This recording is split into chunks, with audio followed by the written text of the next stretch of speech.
नमस्कार साथियों। बिहार शिक्षक भर्ती बीपीएससी टीआरई 4.0 के लिए एनसीईआरटी पॉलिटी पर आधारित प्रश्नों की श्रृंखला में आप सभी का स्वागत है। आज के वीडियो में हम आपके लिए क्लास 9th एनसीईआरटी पॉलिटी की पुस्तक से लोकतांत्रिक राजनीति से अध्याय नंबर 5 संस्थाओं का कामकाज से महत्वपूर्ण आपके लिए 20 प्रश्न लेकर आए हैं। और इसके अलावा इस अध्याय से आपको कुछ और भी प्रश्न हम कराएंगे कल की क्लास में। और अध्याय नंबर 6 आपका बच रहा है लोकतांत्रिक अधिकार, फंडामेंटल राइट से रिलेटेड, जिसको हम मूलभूत अधिकार के नाम से जानते हैं। तो अध्याय नंबर 5 के बचे हुए प्रश्न और अध्याय नंबर 6 आपका कल समाप्त हो जाएगा। और इस प्रकार कल आपका क्लास 9th एनसीईआरटी के जितने भी एमसीक्यूज थे ये समाप्त हो जाएंगे। और इसके बाद हम आपका जो पॉलिटी का क्लास 10th का एनसीईआरटी है ये हम आपका मंडे से स्टार्ट करेंगे। और इधर आपकी जो है संडे तक आपका कुछ थ्योरी की क्लासेस आएंगी। अध्याय नंबर 5 संस्थाओं का कामकाज एपिसोड ये आपका ओवरऑल 4 है, एपिसोड नंबर 4 है और यहाँ से आपके परीक्षा में टीआरई 1, टीआरई 2, टीआरई 3 पे हर बार यहाँ से प्रश्न पूछे गए हैं। पहला प्रश्न आपके सामने है, कमेंट कीजिएगा और प्रश्नों के उत्तर जो है आप संख्या के साथ में करिएगा कि 1 का कितना है, 2 का कितना है। बहुत सारे अभ्यर्थी ऐसा नहीं करते हैं, तो आप लोग इस चीज़ का ध्यान दीजिएगा। सवाल है कि निम्नलिखित में से कौन भारतीय संसद के भाग हैं। टीआरई में पूछा गया सवाल है पॉलिटी के अंतर्गत। तो भारतीय संसद के भाग यहाँ पर पूछा जा रहा है। ऑप्शन ए लोकसभा और राज्यसभा, ऑप्शन बी लोकसभा और राष्ट्रपति, ऑप्शन सी लोकसभा, राज्यसभा और राष्ट्रपति, ऑप्शन डी प्रधानमंत्री, लोकसभा और राज्यसभा। तो प्रश्न नंबर 1 का क्या उत्तर होगा, कमेंट कीजिएगा। तो इंडियन पार्लियामेंट की बात करें, भारतीय संसद की बात करें, तो इंडियन पार्लियामेंट की बात करें तो 2 सदन से मिलकर बनी होती, जिसको हम लोकसभा और राज्यसभा कहते हैं। इसके अलावा जो भारत के राष्ट्रपति होते हैं वो भारतीय संसद के भाग माने गए हैं। तो भारतीय संसद 3 चीज़ों से मिलकर बनती है, पहला लोकसभा, दूसरा राज्यसभा, तीसरा भारत के राष्ट्रपति।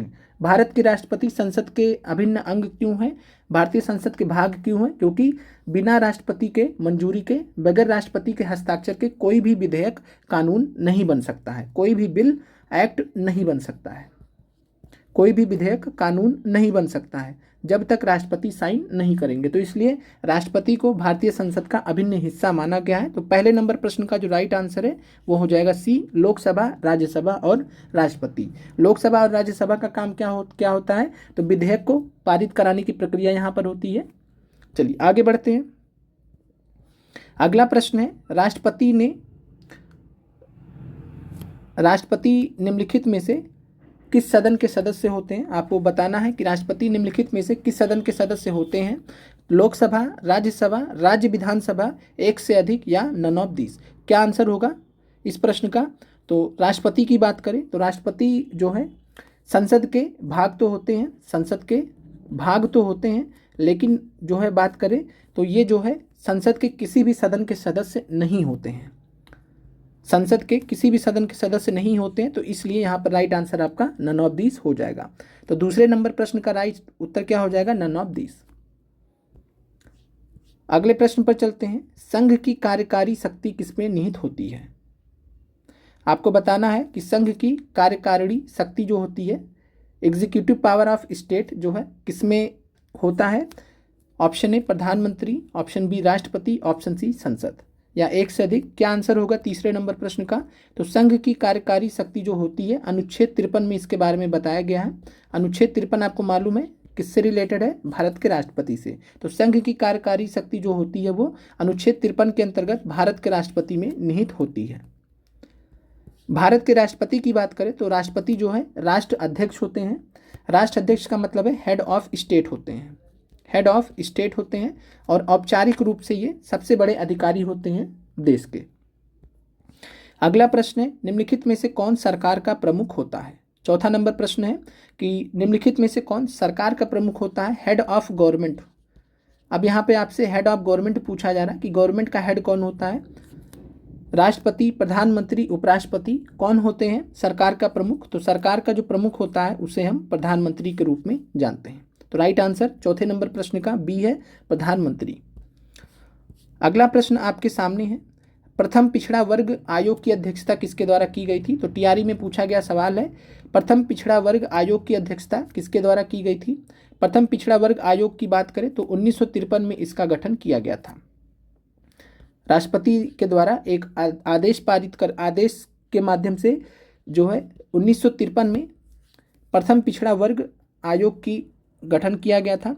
अध्यक्ष कौन थे ये आपको बताना है। बीपी मंडल थे, सुकुमार सेन थे, काका कालेलकर थे। तो सुकुमार सेन को आप प्रथम जो है निर्वाचन आयुक्त के हिसाब से, भारत के प्रथम निर्वाचन आयुक्त के हिसाब से आप एलिमिनेट कर सकते हैं। तो आंसर ए और बी जाएगा, ए और सी जाएगा। और ए और सी में बात करें तो प्रथम पिछड़ा वर्ग आयोग जो था वो था काका कालेलकर का। काका कालेलकर की अध्यक्षता में वर्ष 1953 में प्रथम पिछड़ा वर्ग आयोग का गठन किया गया था और काका कालेलकर इसके अध्यक्ष थे, इसीलिए इसको कालेलकर आयोग भी बोला जाता है। तो कालेलकर आयोग भी अगर आपको दिया रहेगा तो आप कंफ्यूज मत कीजिएगा। और ये जो है फर्स्ट बैकवर्ड कमीशन था, बैकवर्ड क्लास कमीशन था, जो कि गठन किया गया था वर्ष 1953 में। तो राइट आंसर 5वें नंबर प्रश्न का सी है, काका कालेलकर। वर्ष याद रखिएगा कब किया गया था, 1953 में प्रथम पिछड़ा वर्ग आयोग का गठन किया गया था। प्रथम पिछड़ा वर्ग आयोग की स्थापना 29 जनवरी 1953 को एग्जैक्टली की गई थी। डेट आपको याद रखने की जरूरत नहीं है, वर्ष आपको मालूम होना चाहिए। राष्ट्रपति आदेश द्वारा काका कालेलकर की अध्यक्षता में गठन हुआ था। अगला प्रश्न है, भारत सरकार ने दूसरा पिछड़ा जाति आयोग कब गठित किया था। आपने पहला देखा कि पहला पिछड़ा जाति वर्ग आयोग कब गठित किया, 1953। अब आपसे पूछ रहा है कि भारत सरकार ने दूसरा पिछड़ा जाति वर्ग कब गठित किया था, तो 1979 में, 1980 में, 1978 में। तो राइट आंसर है 6ठे नंबर प्रश्न का, भारत सरकार ने दूसरा पिछड़ा जाति वर्ग का जो गठन था ये वर्ष 1979 में किया था।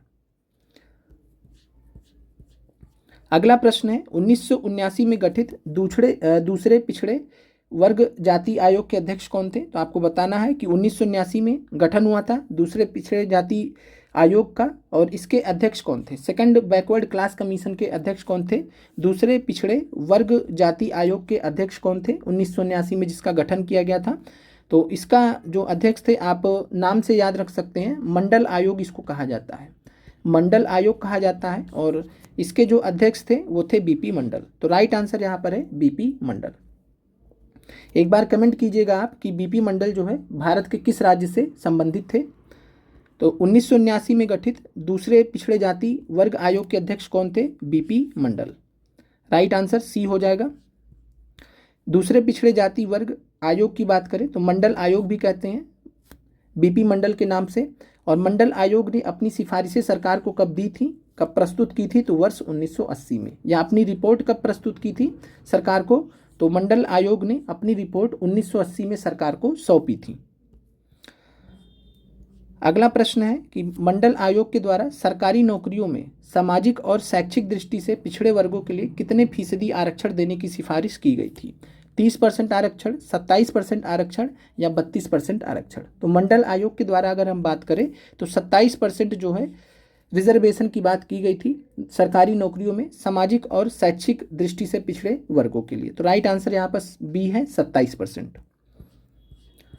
अगला प्रश्न आपके सामने है, मंडल आयोग को आधिकारिक तौर पर किस नाम से जाना जाता है। तो ऑफिशियल नेम क्या था मंडल आयोग का, सामाजिक और शैक्षिक रूप से पिछड़ा वर्ग आयोग, जनजातीय लोगों के अधिकारों के लिए आयोग, भारत में पिछड़े वर्ग के संरक्षण के लिए आयोग। तो अभी आपने ऊपर नाम देखा, नाम क्या था यहाँ पर, सामाजिक और शैक्षिक दृष्टि से पिछड़े वर्गों के लिए। तो यही आपका जो है आयोग है, आयोग का नाम भी यही है, सामाजिक और शैक्षिक रूप से पिछड़ा वर्ग आयोग। सामाजिक और शैक्षिक रूप से पिछड़ा वर्ग आयोग, ये नाम था मंडल आयोग का। गठन कब किया गया, 1979 में, बीपी मंडल की अध्यक्षता में। मंडल रिपोर्ट कब लागू किया गया था, सवाल है आपके सामने, मंडल रिपोर्ट को कब लागू किया गया है, वर्ष 1989 में, 1990 में या 1991 में। तो मंडल रिपोर्ट की बात करें तो मंडल रिपोर्ट को कब लागू किया गया है, तो मंडल रिपोर्ट को गठन किया गया था 1979 में, रिपोर्ट इन्होंने सौंपी थी 1980 में सरकार को, और ये फाइनली इसको लागू किया गया था 1990 में। तो वर्ष 1990 में मंडल रिपोर्ट को लागू किया गया था। राइट आंसर बी है। अगला प्रश्न है, मंडल आयोग के गठन के समय भारत के प्रधानमंत्री कौन थे। तो मंडल आयोग का जब गठन हुआ था तब भारत के प्रधानमंत्री कौन थे। ऑप्शन ए है अटल बिहारी वाजपेयी, ऑप्शन बी है बीपी सिंह, ऑप्शन सी है मोरारजी देसाई। डी और ई ऑप्शन आप जानते ही हैं। तो मंडल आयोग का गठन कब हुआ, 1979। 1979 में जो है भारत में उस समय किसकी सरकार थी, तो आपको मालूम है 1977 का जो चुनाव हुआ था उसमें किसकी सरकार बनी थी? जनता पार्टी की। जनता पार्टी की सरकार बनी थी और प्रधानमंत्री कौन बने थे जनता पार्टी की तरफ से? मोरारजी देसाई। तो मोरारजी देसाई भारत के प्रधानमंत्री थे जब मंडल आयोग का गठन किया गया था। इस तरीके से भी आपसे सवाल पूछा जा सकता है।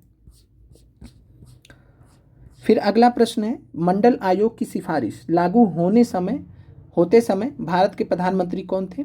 या मंडल आयोग की रिपोर्ट को भारत के किस प्रधानमंत्री ने लागू किया? या मंडल रिपोर्ट के लागू होने के समय भारत के प्रधानमंत्री कौन थे? इस प्रकार से आपसे प्रश्न पूछे जा सकते हैं। ऑप्शन ए है मोरारजी देसाई, ऑप्शन बी है बीपी सिंह, ऑप्शन सी है पीबी नरसिम्हा राव। तो मंडल आयोग का सिफारिश कब लागू हुआ था? वर्ष 1990 में। अब आपको बताना है कि 1990 में भारत के तत्कालीन प्रधानमंत्री कौन थे जिन्होंने मंडल रिपोर्ट को लागू कर दिया था? तो बात करें यहाँ पर 12वें नंबर प्रश्न का राइट आंसर है बीपी सिंह। विश्वनाथ प्रताप सिंह, पूरा नाम था विश्वनाथ प्रताप सिंह। विश्वनाथ प्रताप सिंह, शॉर्ट में बीपी सिंह बोलते हैं। आपको पूरा नाम भी दिया जा सकता है तो इसलिए आप बीपी सिंह रट के नहीं जाएंगे। विश्वनाथ प्रताप सिंह प्रधानमंत्री थे भारत के 1989 और 90। तो 1989 से 90 के बीच में बीपी सिंह भारत के प्रधानमंत्री थे और बीपी सिंह या विश्वनाथ प्रताप सिंह ने मंडल रिपोर्ट को लागू किया था। पीबी नरसिम्हा राव की बात करें तो वर्ष 1991 से लेकर 1996 के बीच में, वर्ष 1991 से लेकर वर्ष 1996 के बीच में भारत के प्रधानमंत्री थे। इनके समय में बहुत सारी महत्वपूर्ण घटनाएं हुई थी, जैसे कि 73 और 74वां संविधान संशोधन अधिनियम किसके समय में आया था? पीबी नरसिम्हा राव के समय में। इसके अलावा जो है एलपीजी का जो इंट्रोडक्शन हुआ था, लिबरलाइजेशन, प्राइवेटाइजेशन और ग्लोबलाइजेशन, ये भी यहाँ पर इन्हीं के समय में हुआ था। 1991 के सुधार इनको बोला जाता है। 1991 के सुधार किनके समय में हुआ था? पीबी नरसिम्हा राव के समय में। बाकी बात करते हैं आगे अगले प्रश्न पर। तो इस प्रश्न का राइट आंसर 12वें नंबर का हो जाएगा बीपी सिंह। 1989 से लेकर 90 के बीच में भारत के प्रधानमंत्री थे और ये किस पार्टी से थे? तो जनता दल अगेन। तो ध्यान रखिएगा, जनता दल की सरकार का नेतृत्व कर रहे थे बीपी सिंह और यही प्रधानमंत्री थे। भारत की संसद में प्रधानमंत्री विश्वनाथ प्रताप सिंह ने मंडल रिपोर्ट लागू करने की घोषणा कब की थी? 7 अगस्त 1990, 13 अगस्त 1990, 5 अप्रैल 1980। तो ये आपका जो है दिया गया है एनसीईआरटी में। सारे प्रश्न आपके एनसीईआरटी से लिए गए हैं। तो भारत की संसद में प्रधानमंत्री विश्वनाथ प्रताप सिंह ने मंडल रिपोर्ट लागू करने की जो घोषणा की थी, ये की थी 7 अगस्त 1990 को। 7 अगस्त 1990 को इन्होंने लोकसभा और राज्यसभा को सूचित कर दिया था कि हम जो है मंडल रिपोर्ट लागू करने जा रहे हैं। अभी रिपोर्ट लागू नहीं किया लेकिन घोषणा कर दिया कि हम रिपोर्ट लागू करेंगे 7 अगस्त 1990 को। फिर अगला प्रश्न है, भारत सरकार ने मंडल रिपोर्ट को लागू करने के लिए अधिसूचना कब जारी किया? नोटिफिकेशन कब रिलीज किया कि हमने लागू कर दिया? तो फाइनली अंततः जो है बात करें तो भारत सरकार ने मंडल रिपोर्ट को कब लागू कर दिया था, ये आपसे पूछा जा रहा है। या अधिसूचना कब जारी की? तो यह था 14वें नंबर प्रश्न का जो राइट आंसर है वो है 13 अगस्त 1990। ये डेट आपका एनसीईआरटी में दिया है इसलिए आपको मालूम होना चाहिए। तो भारत सरकार ने मंडल रिपोर्ट को लागू करने के लिए अधिसूचना कब जारी की? 13 अगस्त 1990। भारत सरकार ने जो है मंडल रिपोर्ट को लागू करने की घोषणा कब की थी कि अब हम जो है संसद में, तो ये किया था 7 अगस्त 1990 को। चलिए अगला प्रश्न आपका है, सामाजिक और शैक्षिक रूप से पिछड़े वर्गों के आरक्षण हेतु भारत सरकार के 13 अगस्त 1990 के आदेश की वैधता निम्नलिखित में से किस वर्ष निर्णीत हुई थी? ये आपका बीपीएससी टीआरई 1 पीआरटी में पूछा गया सवाल। अगर आपने प्रीवियस ईयर क्वेश्चन देखे हों तो 24 अगस्त को यह सवाल पूछा गया था। कुल मिलाकर यहाँ पर यह पूछा जा रहा है कि सामाजिक तथा शैक्षिक रूप से पिछड़े वर्गों के आरक्षण हेतु, यानी जो मंडल रिपोर्ट के अनुसार जो आरक्षण की बात की गई थी, उसके लिए भारत सरकार ने 13 अगस्त 1990 का जो आदेश पारित किया था, यानी मंडल रिपोर्ट को लागू कर दिया था, उसकी वैधता को जांचने के लिए कि ये वैध है या अवैध है, तो वैधता को जांच करने के लिए निम्नलिखित में से किस वर्ष जो है सुप्रीम कोर्ट ने फैसला सुनाया था? ये कहने का मतलब है प्रश्न का। तो सुप्रीम कोर्ट ने किस वर्ष फैसला दिया था कि इसकी जो वैधता है सही है? तो ये दिया था 1990, नवंबर 1992। तो राइट आंसर यहाँ पर 15वें प्रश्न का बी है। नवंबर 1992 में सुप्रीम कोर्ट ने यह फैसला सुनाया था। एक ऐतिहासिक वाद था जिससे रिलेटेड आपका अगला प्रश्न है। 16 नवंबर 1992 को सुप्रीम कोर्ट ने यह फैसला सुनाया था कि जो सामाजिक तथा शैक्षिक रूप से पिछड़े वर्गों का जो आरक्षण है उससे रिलेटेड जो 13 अगस्त 1990 का भारत सरकार का आदेश है वो वैध है। वैध मतलब सही है, बाकी कुछ जो है अपनी तरफ से कुछ चीज़ें ऐड भी की थी सुप्रीम कोर्ट ने कि आप ये चीज़ें इसमें इंश्योर कीजिए। अगला प्रश्न आपके सामने है, निम्नलिखित में से किस वाद में सर्वोच्च न्यायालय ने भारत सरकार के 1990 के आदेश को वैध करार दिया था? तो अभी हमने देखा कि 1992 में वैध करार दे दिया था कि सही है सब कुछ, कोई दिक्कत नहीं है, बाकी आप ये चीज़ें कर लीजिए। तो 1992 में कौन सा केस था आपको बताना है। मिनर्वा मिल्स बनाम भारत संघ, केशवानंद भारती बनाम केरल राज्य, इंदिरा साहनी एवं अन्य बनाम भारत सरकार। आप चाहेंगे तो आप एलिमिनेट करके प्रश्न तक पहुंच सकते हैं, क्या उत्तर होगा। तो सर्वोच्च न्यायालय की बात करें तो मिनर्वा मिल्स बनाम भारत संघ ये 1980 का केस है, तो कोई इसका रिलेवेंस ही नहीं है। केशवानंद भारती वाला केस 1973 का है, इसका भी कोई रिलेवेंस नहीं है। इंदिरा साहनी एवं अन्य बनाम भारत सरकार, Indira Sahni and others versus government of India, यह जो वाद था, यह जो मुकदमा था, मुकदमे का नाम यही था, इंदिरा साहनी वर्सेस भारत सरकार। और इसी केस के अंतर्गत सुप्रीम कोर्ट ने 1992 में फैसला सुनाया था, जो पिछला प्रश्न भी आपने देखा है। तो उम्मीद करते हैं कि आपको मुकदमा क्लियर हो गया होगा, ये भी आपका एनसीईआरटी में मेंशन है। अगला प्रश्न है, निम्नलिखित में से किस सदन के सदस्य प्रत्यक्ष रूप से जनता द्वारा चुने जाते हैं? ऑप्शन ए है लोकसभा, ऑप्शन बी है राज्यसभा, ऑप्शन सी है विधान परिषद। तो आपको बताना है कि किस सदन के जो सदस्य होते हैं वो प्रत्यक्ष रूप से जनता उनका चुनाव करती है, डायरेक्ट इलेक्शंस होते हैं। तो लोकसभा, राज्यसभा, विधान परिषद। तो राज्यसभा का अप्रत्यक्ष रूप से चुनाव होता है, विधान परिषद का भी राज्यों में अप्रत्यक्ष रूप से चुनाव होता है। लोकसभा की बात करें तो लोकसभा का जो चुनाव होता है वो जनता के द्वारा सीधे चुने जाते हैं प्रत्यक्ष रूप से। तो राइट आंसर ए है लोकसभा। लोकसभा को हम हाउस ऑफ पीपल बोलते हैं, निम्न सदन के रूप में जानते हैं, लोअर हाउस के रूप में जानते हैं। राज्यसभा को काउंसिल ऑफ स्टेट्स, उच्च सदन के रूप में जानते हैं। तो ये दोनों चीज़ें आपको ध्यान रखनी है, राज्यसभा काउंसिल ऑफ स्टेट्स ये उच्च सदन कहा जाता है, और लोकसभा हाउस ऑफ पीपल होता है, इसको निम्न सदन या लोअर हाउस कहा जाता है, इसको लोअर हाउस, इसको अपर हाउस। अगले प्रश्न पर चलते हैं, निम्नलिखित में से कौन सा कथन सही है? भारत का राष्ट्रपति संसद का हिस्सा होता है, भारत का राष्ट्रपति किसी भी सदन का सदस्य नहीं होता है, संसद के फैसले राष्ट्रपति की मंजूरी के बाद ही लागू होते हैं। तो आपको बताना है कि कौन सा कथन यहाँ पर सही है। ऑप्शन ए है भारत का राष्ट्रपति संसद का हिस्सा होता है, ये हम देख चुके हैं। लोकसभा, राज्यसभा और राष्ट्रपति संसद के हिस्से होते हैं। तो भारत का राष्ट्रपति किसी भी सदन का सदस्य नहीं होता, ये भी हमने देख लिया प्रश्न के माध्यम से, तो ये भी सही है। संसद के फैसले राष्ट्रपति की मंजूरी के बाद ही लागू होते हैं, तो ये भी बात हमने आपसे कर चुके हैं कि कोई भी जो विधेयक होता है, कोई भी जो विधेयक होता है जिसको संसद का फैसला बोला जा रहा है यहाँ पर, तो कोई भी विधेयक होता है वो कानून तभी बनेगा, कोई भी बिल एक्ट तभी बनेगा जब राष्ट्रपति का हस्ताक्षर लगेगा, राष्ट्रपति की मंजूरी मिलेगी। तीनों ही विकल्प यहाँ पर आपके सही हैं, ए बी सी तीनों सही है। राइट आंसर आपका डी है, एक से अधिक। अगला प्रश्न है, संसद के दोनों सदनों के संयुक्त अधिवेशन ज्वाइंट सिटिंग की अध्यक्षता कौन करता है? तो यहाँ पर आपके एनसीईआरटी में संयुक्त अधिवेशन के बारे में प्रश्न दिया गया है। अगर संयुक्त अधिवेशन के बारे में चर्चा की गई है तो इनडायरेक्ट अप्रत्यक्ष रूप से आपसे ये सवाल पूछा जा सकता है। तो संयुक्त अधिवेशन ज्वाइंट सिटिंग बोलते हैं, और ज्वाइंट सिटिंग की बात करें तो संयुक्त अधिवेशन होता है जब कोई विधेयक है, मान लीजिए कोई विधेयक है, कोई एक विशेष विधेयक है, क्योंकि हर प्रकार के विधेयक पे ये लागू भी नहीं होता है। तो कोई विधेयक है जैसे कि साधारण विधेयक, जिसको हम ऑर्डिनरी बिल बोलते हैं, साधारण विधेयक, साधारण विधेयक है जिसको हम ऑर्डिनरी बिल्स बोलते हैं।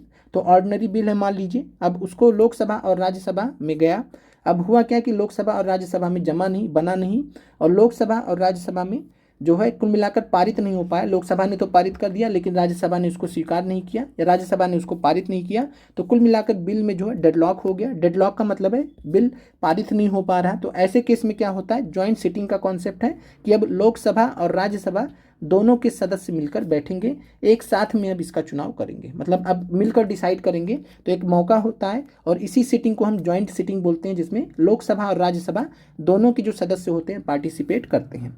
और जब लोकसभा और राज्यसभा दोनों सदन के लोग पार्टिसिपेट करते हैं तो ऐसे केस को हम संयुक्त अधिवेशन बोलते हैं। और संयुक्त अधिवेशन की अध्यक्षता जो करते हैं वो लोकसभा के अध्यक्ष करते हैं, लोकसभा के स्पीकर करते हैं। लोकसभा के अध्यक्ष को स्पीकर भी कहा जाता है। तो लोकसभा के जो अध्यक्ष होते हैं वही ज्वाइंट सिटिंग संयुक्त अधिवेशन की अध्यक्षता करते हैं। तो राइट आंसर सी हो जाएगा। यहाँ पर आपको एक चीज़ ध्यान रखना है कि जो संसद के दोनों सदनों के लिए जो संयुक्त अधिवेशन होता है, संयुक्त अधिवेशन दो प्रकार के विधेयक के लिए होता है। एक तो है साधारण विधेयक, एक होता है साधारण विधेयक, एक होता है साधारण विधेयक जिसको ऑर्डिनरी बिल बोलते हैं, ऑर्डिनरी बिल बोलते हैं। इसके अलावा दूसरा होता है जो है वित्त विधेयक, वित्त विधेयक। तो दो प्रकार के विधेयक के लिए ये ज्वाइंट सिटिंग का, संयुक्त अधिवेशन का अलाउ किया गया है संविधान द्वारा। वित्त विधेयक में हम धन विधेयक को छोड़कर, धन विधेयक के केस में ज्वाइंट सिटिंग का कोई भी प्रावधान नहीं है। तो धन विधेयक छोड़कर जो बाकी विधेयक वित्त से रिलेटेड होते हैं उनमें, और साधारण विधेयक, ये दो प्रकार के विधेयक होते हैं धन विधेयक को छोड़कर। कल हम इसके बारे में चर्चा करेंगे। तो साधारण विधेयक और वित्त विधेयक के संबंध में अगर लोकसभा और राज्यसभा में बात नहीं बनती है तो ज्वाइंट सिटिंग कराया जा सकता है, संयुक्त अधिवेशन कराया जा सकता है, और संयुक्त अधिवेशन के अध्यक्ष लोकसभा के अध्यक्ष या लोकसभा के स्पीकर होते हैं। अगला प्रश्न है, संविधान के किसी अनुच्छेद में दोनों सदनों के संयुक्त अधिवेशन का प्रावधान है। तो आपको बताना है कि संविधान के किस अनुच्छेद में, संविधान के किस अनुच्छेद में दोनों सदनों के लिए संयुक्त अधिवेशन का प्रावधान है। अनुच्छेद 108 में है, अनुच्छेद 109 में है, अनुच्छेद 110 में है। तो अनुच्छेद 110 में किसके बारे में बताया गया? धन विधेयक के बारे में। तो धन विधेयक के बारे में संविधान के किस अनुच्छेद में बताया गया है? अनुच्छेद 110, जिसको हम मनी बिल बोलते हैं। इसके अलावा बात करें संयुक्त अधिवेशन, ज्वाइंट सिटिंग का, तो ज्वाइंट सिटिंग का जो बात किया गया वो अनुच्छेद 108 में किया गया। तो याद रखिएगा, राइट आंसर अनुच्छेद 108 है। मिलते हैं आपसे हम कल सुबह, और कल सुबह आपका जो है भूगोल का नेक्स्ट चैप्टर का जो MCQ है वो आ जाएगा, और इसी हफ्ते आपका भूगोल भी समाप्त हो जाएगा, और इसी हफ्ते आपका जो है यानी कि कल आपका पॉलिटी का 9th क्लास का NCERT MCQ भी समाप्त हो जाएगा। इस चैप्टर से कुछ क्वेश्चंस बचे हैं, उनको हम कल की क्लास में इंक्लूड कर लेंगे। साथ में हम आपके लिए जो पॉलिटी के MCQs हैं वो भी हम जो अध्याय नंबर 6 के हैं वो भी हम कल की क्लास में कंप्लीट कर लेंगे। और इस प्रकार आपका धीरे जो है कुछ ही समय में, मान के चलिए हमारा जो टारगेट है, हमारी तरफ से जो टारगेट है कि अप्रैल महीने में आपका लगभग जो MCQs हैं, पॉलिटी के MCQs ख़त्म हो जाएं और भूगोल के MCQs ख़त्म हो जाएं, ये हमारा टारगेट है। बाकी देखिए जितना हो पाता है। बाकी आप भी अपनी तरफ से सहयोग कीजिए, कमेंट कर दीजिएगा, शेयर कर दीजिएगा, लाइक कर दीजिएगा। मिलते हैं आप लोगों से कल सुबह, और कल सुबह जो आप लोगों की क्लास होगी वो होगी सुबह 10 बजे। तो 10 बजे हम मिलेंगे आपसे, 10 बजे आपकी क्लास होगी भूगोल की। भूगोल में हम अगला चैप्टर देखेंगे जिसमें महत्वपूर्ण MCQs हम आपके लिए लेकर आएंगे। मिलते हैं आप लोगों से। आप लोगों का देखने के लिए धन्यवाद।